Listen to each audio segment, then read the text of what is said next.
مائیں بیٹوں کی شادیاں تو کر دیتی ہیں، لیکن ساتھ میں وہ یہ چاہ رہی ہوتی ہیں کہ جو ہمارے گھر میں بہو آئی ہے نا، وہ نہ تو کوئی شاپنگ کی ڈیمانڈ کرے، نہ کوئی خریداری کرے، اور نہ ہی وہ کچھ کھانے پینے کی ڈیمانڈ کرے۔ بس وہ کٹ پتلی کی طرح ہمارے اشاروں پر ناچتی رہے، بیٹا جس طرح بھی کما رہا ہے، جو کچھ بھی کما رہا ہے، وہ صرف ہمیں ہی ملے۔ اس کی وجہ یہ ہوتی ہے کہ انہوں نے اپنی زندگی میں جو کچھ فیس کیا ہوتا ہے نا، وہ اس کا سارا غصہ پھر بہو بیچاری پہ نکالتی ہیں۔ اچھا، ایسی ساس جو کنجوس مزاج ہو، تانے دیتی ہو اور شاپنگ نہ کرنے دیتی ہو، شاپنگ پہ اس کو بہت اعتراض ہو، اور شوہر بھی اس کے ڈر کی وجہ سے شاپنگ نہ کروائے، تو ایسی ساس کے ساتھ گزارا کیسے کیا جائے، اور کیسے اس کے جو ہے نا مٹھی میں سے شاپنگ نکلوائی جائے، شاپنگ کے پیسے نکلوائے جائیں، کیسے اس کے ساتھ رہتے ہوئے سکون کی زندگی گزاری جائے، آج اس کے بارے میں آپ کے ساتھ کچھ ٹپس، کچھ پوائنٹ شیئر کروں گی۔ تو سب سے پہلے تو آپ سب کا بہت بہت شکریہ، آپ لوگوں نے میری بیٹیوں کے لیے مجھے اتنی زیادہ مبارکباد دی، اور آپ کو اتنی خوشی ہوئی، آپ سب کی دعاؤں کا، آپ سب کی مبارکباد کا بہت بہت شکریہ۔ اب میں آپ لوگوں کو مٹھائی تو کھلا نہیں سکتی، مٹھائی تو کافی آئی ہوئی تھی گھر میں، لیکن میری طرف سے بھی آپ لوگوں کے لیے ڈھیر ساری دعائیں ہیں۔ انشاءاللہ جیسے جیسے میری بیٹیاں آگے قدم بڑھائیں گی، جیسے ان کے اور باقی کے معاملات حل ہوتے جائیں گے، میں آپ لوگوں کے ساتھ ضرور شیئر کروں گی، لیکن میں آپ کو اتنا ضرور کہوں گی کہ بیٹیوں کو بیٹوں سے کم مت سمجھا کریں۔ اگر آپ ایمانداری کے ساتھ اپنی بیٹیوں پر، جس طرح آپ بیٹوں پہ خرچہ کرتے ہیں نا، اسی طرح اگر آپ بیٹیوں پہ خرچہ کریں گی، ان کے خواب سنیں، ان کے خوابوں کو حقیقت بنائیں گی، تو اللہ پاک آپ کی مدد کریں گے اور آپ کی زندگی میں آسانیاں پیدا ہوں گی۔ دیکھیں، آسانیاں ہم نے خود ڈھونڈنی ہوتی ہیں، خود تلاش کرنی ہوتی ہیں۔ یہ تھوڑی سی ہمارے اپنے دماغ کی کمزوری ہوتی ہے، جس کی وجہ سے ہم ٹینشن اور ڈپریشن میں چلے جاتے ہیں۔ تو السلام علیکم مائی یوٹیوب فیملی، کیسی ہیں میری پیاری پیاری بہنیں، بیٹیاں جہاں رہیں خوش رہیں آباد رہیں، اللہ پاک سب بیٹیوں کی نصیب اچھے کرے، اور کسی کے صدقے میری بیٹیوں کی نصیب بھی اچھے ہوں۔ تو آتے ہیں اپنے مین پوائنٹ کی طرف، اپنی جو ہے نا کنجوس ساس کی طرف، ٹھیک ہے۔ اب میری بھی ساس کنجوس تھی، میں نے 20 سال کس طرح گزارے ہیں، میں اپنی مختلف ویڈیو میں آپ لوگوں کے ساتھ شیئر کرتی رہتی ہوں، بتاتی رہتی ہوں۔ جب میری شادی ہوئی تھی نا، تو یقین کریں جو شادی کے جو پیسے ہوتے ہیں نا، ولیمے والے دن جو رسم کے جو پیسے دیے جاتے ہیں،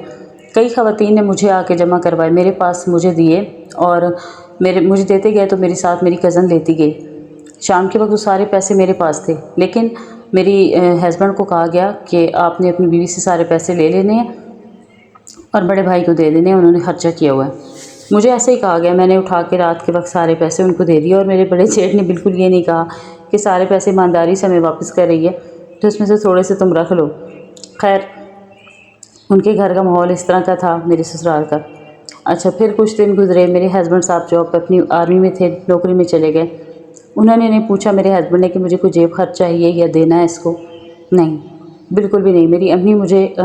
چیزیں دے کے جاتی تھیں، میرے کھانے پینے کی، مطلب دکان سے جو میں چیزیں کھانے کی آتی تھی وہ امی لا کے دیتی تھی۔ میرے ہسبینڈ نوکری میں چلے گئے، وہاں سے میرے ہسبینڈ نے فون پہ مجھ سے پوچھا کہ تمہیں پیسوں کی ضرورت ہے، تو میں نے کہا امی مجھے چیز لا کے دیتی ہیں۔ میں بھی جھجک میں تھی، میں نے نہیں کہا کہ ہاں مجھے ضرورت ہے یا نہیں۔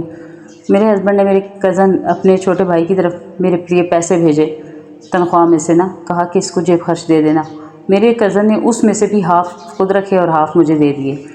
مجھے جو ہاف دیے اس پر بھی پھر میری ساس صاحبہ کی نظر ہوتی تھی، کس نے کہاں خرچ کیے، اس نے کس کو دیے، اس نے کیا کیا، اس نے کیا منگوایا۔ خیر، اسی طرح وقت گزرتا گیا، لیکن جب شاپنگ کی باری آتی تھی تو میری ساس خود اپنی شاپنگ یہاں گاؤں کی ایک دکان تھی کپڑوں والی، وہاں سے اپنے لیے بھی خرید لیتی تھی، میری جٹھانی کو بھی لا کے دے دیتی تھی، اس کے بچوں کے بھی خرید لیتی تھی، لیکن مجھے کبھی کسی نے نہیں پوچھا کہ تم نے بھی کچھ لینا ہے یا تمہیں بھی کچھ لے کے دیا جائے۔ میں خاموشی میں صبر سے ٹائم گزارتی گئی۔ پھر ایک دن میں نے اپنے ہسبینڈ سے کہا کہ میں جو ہے کب تک اس طرح گزارا کروں گی، میرے پاس تو نہ اب کپڑے رہے ہیں باقی اور نہ جوتے رہے ہیں۔ تو میرے ہسبینڈ نے کہا کہ میں تو لا کے دے نہیں سکتا، تم مجھ سے پیسے لے لو اور نام اپنے میکے والوں کا کر لینا۔ تو میں نے تو یہ طریقہ اختیار کیا تھا، لیکن ابھی جب میری بھابھیوں کی شادیاں ہوئی ہیں نا، تو میں اب آپ کے ساتھ ان کا ایکسپیرینس شیئر کرتی ہوں، میری بھابھیوں نے کیا طریقہ اختیار کیا۔ اب سمجھ کی بات ہوتی ہے نا، میرا اس ٹائم مائنڈ نہیں تھا، میں نہیں سمجھ سکی، میں بچوں والا میرا ذہن تھا، کوئی مجھے گائیڈ کرنے والا نہیں تھا، مجھے نہیں پتہ تھا کہ مجھے کس طرح ڈیل کرنا چاہیے، کس طریقے سے ان کے پاس نکلوانے چاہیے۔ اب میں آپ کے ساتھ وہ طریقہ شیئر کرتی ہوں۔ میری جو بھابھی ہیں ان کا کیا طریقہ کار ہے۔ میری بھابھی پہلے ہی نا، جب میری بھابھی کو خود شاپنگ کرنی ہوتی ہے نا، وہ میری امی کے کپڑے پریس کرتی ہیں، دھوتی ہے، میری امی کے کام کرتی ہیں، تو دھوتے ہوئے بڑے پیار سے بڑے آرام سے میری امی کو کہتی ہیں، خالہ جی آپ کے تو کپڑے بڑے خراب ہو گئے ہیں، پرانے ہو گئے، آپ نے فلانی جگہ جانا ہے نا، تو اس کے لیے تو آپ کے پاس کپڑے ہیں ہی نہیں، آپ کے تو پرانے ہو گئے۔ حالانکہ امی کے ہوتے بھی ہیں، پھر بھی وہ کہتی ہے کہ آپ کے تو کپڑے اتنے پرانے ہو گئے ہیں، اور آپ نے نئے کپڑے لینے ہیں، نئی شاپنگ کرنی ہے تو میں کل آپ کے ساتھ جاؤں گی، تو آپ نئے کپڑے خرید لینا، نئی شاپنگ کر لینا۔ اب وہ یہی بات وہ میرے بھائی کو بتاتی ہے، ٹھیک ہے، کہ امی کے کپڑے نہیں ہیں، ان کو شاپنگ کروانی ہے، ان کے جوتے لینے ہیں، ان کے کپڑے لینے ہیں۔ میرے بھائی کہتے ہیں ہاں ٹھیک ہے، لے جانا، امی کو ساتھ لے جانا اور ان کو کروا دینا۔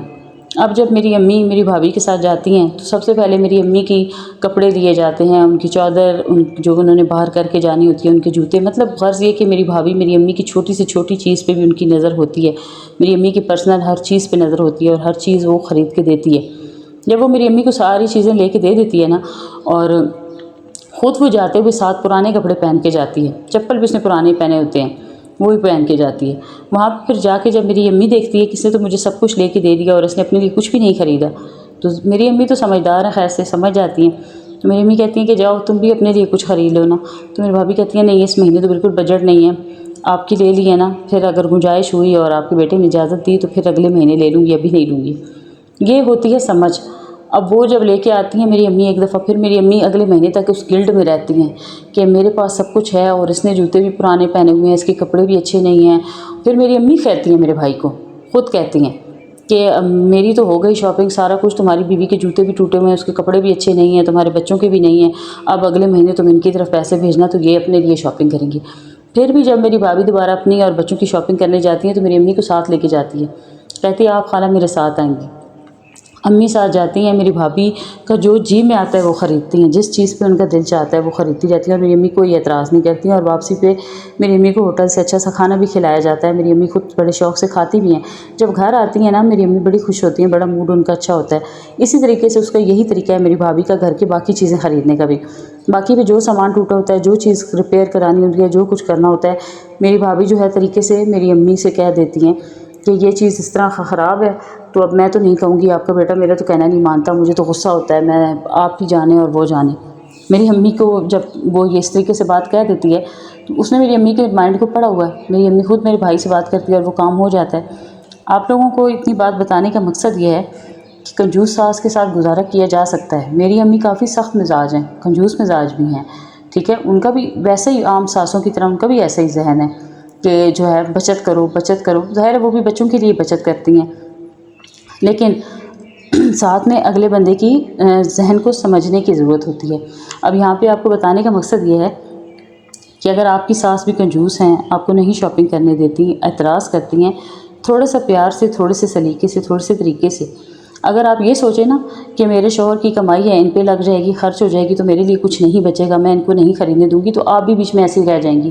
میں آپ کو سچ کہہ رہی ہوں، یہ سب کچھ میں نے ایکسپیرینس کیا ہوا ہے۔ میں جب احساس کرتی تھی نا کہ میرے شوہر کے پاس پتہ نہیں اتنے پیسے ہوں گے کہ نہیں، کہ باقی گھر والوں کو شاپنگ کرائیں گے کہ نہیں کرائیں، یقین کریں وہ لوگ سائڈ پہ میرے شوہر کے کھاتے میں سے شاپنگ کر لیتے تھے اور میں بری بھی بن جاتی تھی، ٹھیک ہے، اور میں خود رہ جاتی تھی، مجھے اس طریقے سے وہ چیزیں ملتی بھی نہیں تھیں۔ ابھی آ کے جب مجھے اس چیز کی سمجھ آئی ہے نا، اب میں نے یہی طریقہ اختیار گھر میں کیا ہوا ہے، ابھی بھی ہم لوگ جوائنٹ میں ہی ہیں، ہماری کوکنگ الگ ہے لیکن ویسے ہمارا گھر ایک ہی ہے، لیکن جو بھی کوئی کام میں نے گھر کا کروانا ہوتا ہے نا تو میں پہلے ان کو آگے دیتی ہوں۔ اب میں کہتی ہوں انہوں نے یہ کام کروایا ہے یا وہ یہ کروانے لگے ہیں تو آپ کا کیا خیال ہے، تو میرے ہسبینڈ کہتے ہیں ٹھیک ہے ہم بھی کروا لیں گے۔ تو یہ طریقہ ہوتا ہے۔ آپ لوگوں کو میں نے ایک مین طریقہ بتا دیا ہے کہ جب بھی آپ کا دل چاہے، آپ کی ساس کنجوس ہوں، آپ کو نہ کرنے دیں شاپنگ، آپ کی شاپنگ پہ اعتراض کریں، آپ نے سب سے پہلے دل بڑا کرنا ہے، دل کھلا کرنا ہے، کھلے دل سے اپنی ساس کی ساری چیزیں نکالنی ہیں، اسے کہنا ہے کہ آپ کے پاس یہ چیز نہیں ہے، آپ کو میں لے کے دیتی ہوں، آپ کے ساتھ میں جاؤں گی، چلیں آئیں مل کے لے کے آتے ہیں، یا آپ اپنے لیے خرید لیں۔ وہ جب خرید لیں، اپنے لیے چیزیں لے لیں، آپ نے اس کے سامنے، ساس کے سامنے خود پرانی گھسی پٹی چیزیں پہننی ہیں، کہنا نہیں ہے، اور اگر کہنا بھی ہے تو یہ کہنا ہے کہ میں تو آپ کے بیٹے کو بالکل نہیں کہوں، میرے تو جوتے ٹوٹ چکے ہیں لیکن اب میں نہیں کہوں گی کیونکہ پتہ نہیں ان کے پاس ہیں کہ نہیں، مجھے تو وہ لے کے دیں گے بھی نہیں، مجھے تو وہ انکار ہی کریں گے۔ آپ کی ساس اگر سمجھدار ہوئی نا تو کہے گی میں خود بات کروں گی اور خود ہی تمہیں دلوا دوں گی۔ تو یہ چیز ہوتی ہے جب ساس کا اپنا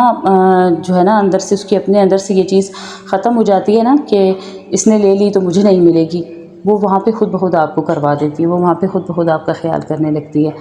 تو یہ تھی آج کی چھوٹی سی میری موٹیویشنل ویڈیو، اور امید ہے یہ ان لڑکیوں کے بہت کام آئے گی جنہیں لگتا ہے کہ ہماری ساس ہمیں کچھ نہیں خریدنے دیتی اور ہم ان کے ساتھ رہ کے ہم کوئی شاپنگ نہیں کر سکتی، ہم اپنے اوپر خرچہ نہیں کر سکتی۔ تو وہاں پہ نا آج کل تھوڑے سے پیار کی ضرورت ہے، عقل کی ضرورت ہے۔ بزرگوں کو بھی نا تھوڑی سی محبت سے سیدھا کیا جا سکتا ہے۔ بزرگوں میں اور بچوں میں کوئی فرق نہیں ہوتا۔ جس طرح ایک بچے کو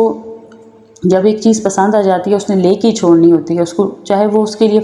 فائدے مند ہو یا نقصان دہ ہو، جب وہ دیکھ لینا وہ کہتا ہے میں نے یہ لینی ہی لینی ہے، ٹھیک ہے۔ اور جب اس کو نہ ملے نا تو وہ کہتا ہے میں کسی اور کے پاس بھی نہیں جانے دوں گا، یہ کسی اور کے پاس کیوں، وہ اسے چھین لیتے ہیں۔ بچے دوسرے بچے کے پاس وہ چیز دیکھیں تو چھین لیتے ہیں۔ بزرگوں کی بھی یہی حالت ہوتی ہے۔ اگر آپ خود اپنی یہ سوچیں گی نا کہ میں اپنے لیے ساری شاپنگ کر دوں گی اور جو ہے ساس جو ہے وہ دیکھتی رہے گی، تو وہ کبھی آپ کو نہیں کرنے دے گی۔ اس لیے آپ ویسے بھی ہمارے دین اسلام میں بزرگوں کو پہلے فرسٹ رکھا جائے۔ اور یقین کریں اتنے سالوں میں میری ساس کا میرے ساتھ جیسا بھی رویہ رہا، جو کچھ بھی رہا، میں نے ایک بار بھی اپنے ہسبینڈ سے نہیں کہا کہ اپنی ماں کو شاپنگ نہ کروانا، اپنی ماں کو پیسے نہ دینا۔ کبھی میں نے اس موضوع پہ بات ہی نہیں کی، میں نے کبھی ایسا کہا ہی نہیں، بلکہ مجھے پتہ ہوتا تھا تو میں اپنے ہسبینڈ سے اتنا کہتی تھی کہ انہیں شاپنگ کروائی ہے، انہیں سب کچھ دیا تو مجھے بھی دیں، اور وہ پھر مجھے کروا دیتے تھے، مجھے بھی دے دیتے تھے، ٹھیک ہے۔ تو میں نے مین پوائنٹ آپ کے ساتھ شیئر کر دیا ہے، امید ہے آپ کو سمجھ آ گیا ہوگا۔ مزید اگر پھر بھی کوئی بات ہے، کوئی سوال ہے آپ کے دماغ میں تو بے شک کمنٹ کریں، میں انشاءاللہ آپ لوگوں کو جواب ضرور دوں گی۔ اور میری ویڈیوز تمام ان بیٹیوں کے لیے جو جوائنٹ فیملی میں رہ کر پریشان ہوتی رہتی ہیں، مت پریشان ہوا کریں۔ چھوٹی سی زندگی ہے، تھوڑا سا ٹائم ہوتا ہے، جوانی نکل جاتی ہے، اس ٹائم کو انجوائے کریں۔ مت سوچیں فیوچر کے بارے میں کہ پتہ نہیں خرچہ ہو جائے گا، ہمارا کچھ نہیں بنے گا، بن جاتا ہے اپنے ٹائم پہ، سب کچھ بن جاتا ہے۔ اگر یہاں تک آ ہی چکے ہیں تو ویڈیو کہیں نہ کہیں تو آپ کو اچھی لگی ہوگی، اور میری ابیت تو سب کو اچھی لگتی ہے، اس لیے ویڈیو کو لائک ضرور کیا کریں اور چینل کو سبسکرائب کر دیں۔ جنہوں نے کر دیا ان کا بہت بہت شکریہ۔ اللہ حافظ۔